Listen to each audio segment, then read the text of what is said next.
Shalom Bracha, sweetest and holy sisters. It's Elisheva speaking to you from the holy city of Tzfat. We are now standing in one of the most incredibly spiritual places.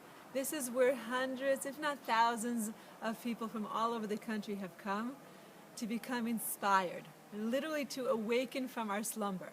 And that is what was happening last night at 2 a.m. While I was trying to go to sleep, I was awakened by incredible singing and dancing that was happening right under my window, because I live right under the Ari's mikvah, the mikvah of the master Kabbalist, the Ari. And there are hundreds and hundreds, probably again thousands of people coming now to be spiritually inspired in these intense days before Yom Kippur to the Ari's mikvah. Now, why are they going to the mikvah? And how is mikvah connected to Yom Kippur? Some of you might even know that for women, the day of Yom Kippur, women go to the mikvah also as a spiritual preparation for this awesome day. You can check your local mikvah and see what their hours are. Why is this connection between mikvah and Yom Kippur? What is it all about? Our sages teach us that Yom Kippur is a mikvah in time. You know how we spoke about a mikvah as being a spiritual transformation from one status to another. I'm going into the mikvah in one spiritual status, coming out another spiritual status. So too is Yom Kippur. We go in full of our wrongdoings, our anger, our guilt, all of our sins, and we come out, please God, entirely transformed and spiritually purified. But ladies, how does that work? What do we need to do in order to undergo that entire transformation that Yom Kippur can enable us to experience? In order to truly experience this day of Yom Kippur, ladies, just like the preparation for mikvah, we need to do one thing. This is something that is so difficult to do and is so hard to say. But we need to say and do one thing. We need to ask for forgiveness, and we need to forgive. One of the most difficult things to do, I know, but this is a prerequisite to really, fully, truly experience the awesome holiness of this day, the awesome holiness of this mikvah day. Just like in the mikvah we learned that in order to experience the mikvah we need to let go and let it flow. So too, before Yom Kippur, we need to forgive. I'm not talking about lip service forgive. I'm talking about deeply delving deep into my heart, into my soul, and finding the courage and finding the strength to really release and let go. Anyone who's wronged us, any anger or pain that we're holding on to, and ladies, we talked about this, how much we hold on to that. Once a year, before Yom Kippur, we need to release that. Let it go. Let it flow. And you know what? The Master Kabbalists teach us an incredible thought.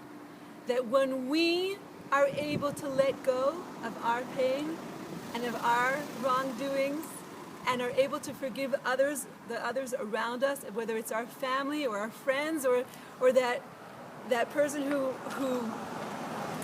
cut us off in line, in the supermarket, whatever level it is of wrongdoing that we experience, even if we need to forgive ourselves for the wrongdoings that we've done, not living up to the potential of who we thought we could be and what we thought we could be, we need to find the strength to forgive. And when we do that, do you know what happens?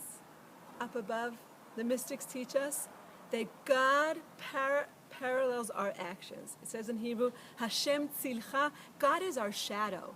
So what's happening here is that when God sees that you were able to forgive, even though you were rightfully holding on to that experience and that pain or whatever it was that really deeply pained you, and that person that did something wrong to you, you're holding on to that, and you're okay, you need to hold on to that.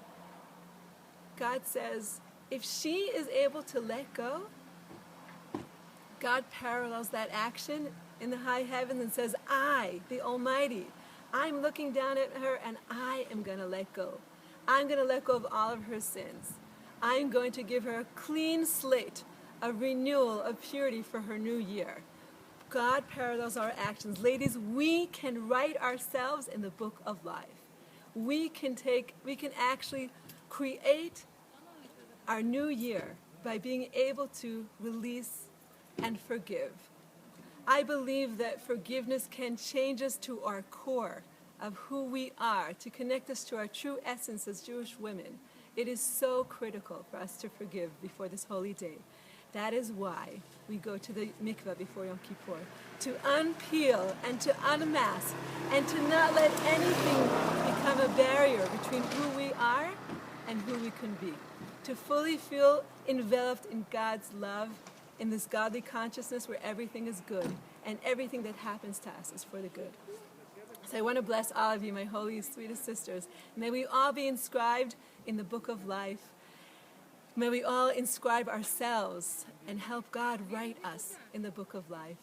And may we all experience this incredible joy of after the Yom Kippur services, the Ne'ilah services, the closing service, where we experience this incredible bursting, exuberant joy of L'Shana Haba V'Yerushalayim Habnuya, with the sounding of the shofar. This exuberant singing and dancing comes out of all of us spontaneously. We feel the sense of joy, which only comes from a place of being able to fully forgive. Because machol, in Hebrew, which means dance, is the same word as mechila, which means to forgive. So we will truly be able to sing and dance at the end of the Yom Kippur services together in the rebuilding of Jerusalem. L'shana haba v'Yerushalayim habnuya. Love and blessing from Elisheva and all of the women of the waters here in Sfat.